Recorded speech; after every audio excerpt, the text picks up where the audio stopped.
I'm Claire Shaeffer. Today we're going to look at this Worth gown, which was created for the Bradley Martin Historic Costume Ball in 1897. It was designed by Jean Phillipe Worth for Kate Brice.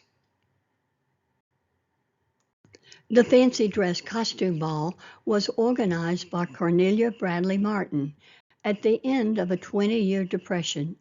The invitations were not sent until shortly before the ball, so it would stimulate businesses in New York City.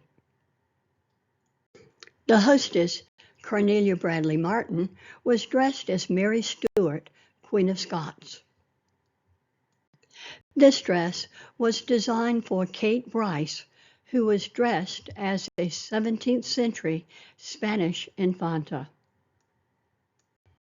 The dress was inspired by this painting of the 8-year-old Infanta Margarita, which is in the Prado Museum in Madrid.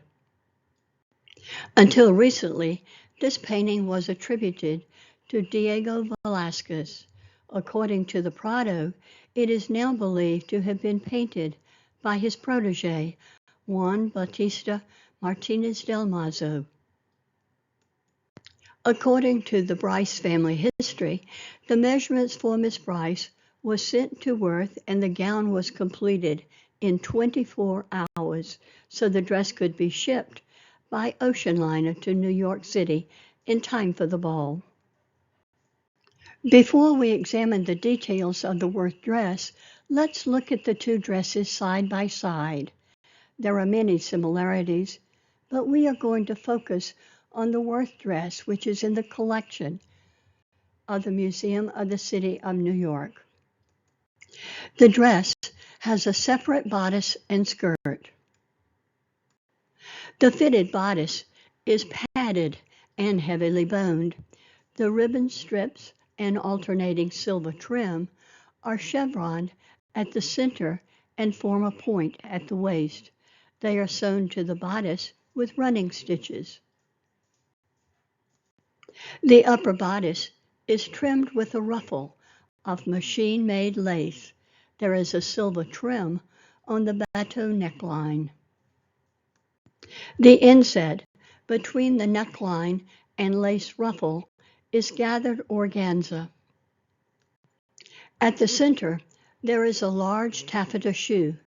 A shoe is a gathered or pleated ruffle. The large organza sleeves are trimmed with wide floating ribbons. The silver braid is applied to both sides of each ribbon.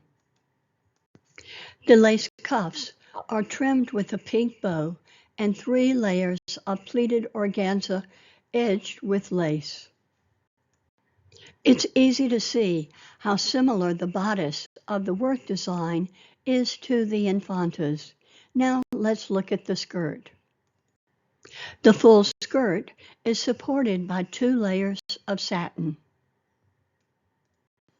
The lace apron at the top of the skirt covers the edges of the hoop.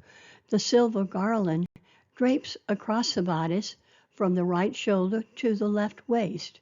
The looped end falls to the knee. The decorative ribbons on the skirt are sewn to an organza skirt. Look at the back of the skirt and you can see the transparency of the organza skirt and ribbons. Like the Infanta's skirt, the ribbons are placed horizontally at the top of the skirt and diagonally on the lower section. The organza ribbons have satin stripes at the edges. They are sewn on by hand with running stitches and separated by rows of silver trim. In this detail, you can see that the horizontal ribbons are sewn on only at the top, while the diagonal ribbons are sewn on both sides. The dress is worn over a farthingale hoop. At the museum, the hoop and dress are stored in a cabinet with a pull-out drawer. The hoop has a tie at the back with vertical and horizontal stays to support the skirt. Before we leave, let's look at the two dresses again. They are very similar. The Infanta's dress is much wider than Kate Brice's, but then she was not going to a ball. The 24-hour gown is in the collection of the Museum of the City of New York. If you enjoyed this video, please leave a comment and join my channel. If you want to know more about Worth and the Worth dresses, visit the online exhibit on the museum's website. I'm Claire Shaeffer. Thank you for joining me today.